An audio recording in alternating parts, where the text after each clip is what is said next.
ikaw orange pinipilit mo talagang isiksik yung anong plano mo kay yung bisita mo na yan. Imbis na sawayin ka ng mama mo, umalis na lang. Ano pa ngayon?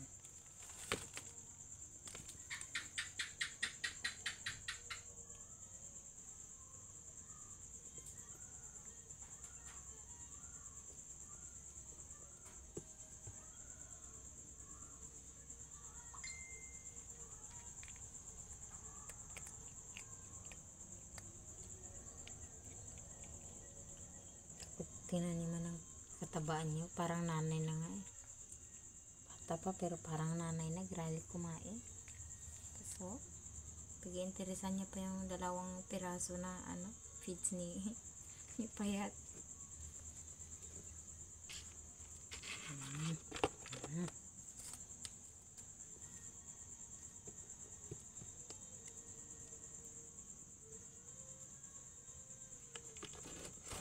Tingnan niyo, ang galing nila yun para makuha niya mga mga ganyan, yung hulog isa-isa na niya yan.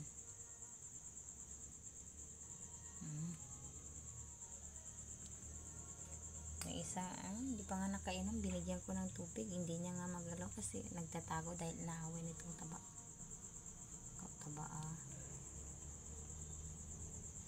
Uy, kawawa naman ito. Ito Payat. Siguro kapatid niya rin ito. Or auntie niya to. Anak ng lola niya. Doon sa kabilang bahay. Kila teacher.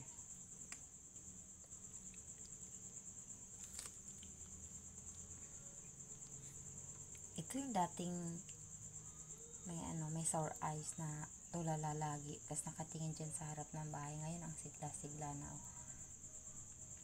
Ito naman si bisita.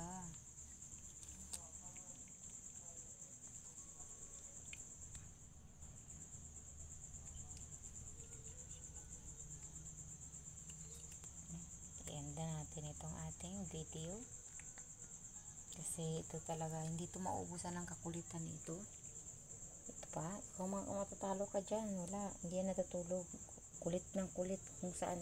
Minsan tumatakbo lang yun mag-isa. Ikaw alam anong hinahabol yan. Wala namang hinahabol dahil naubos na yung mga cockroach dito sa bahay. Minsan gumagawa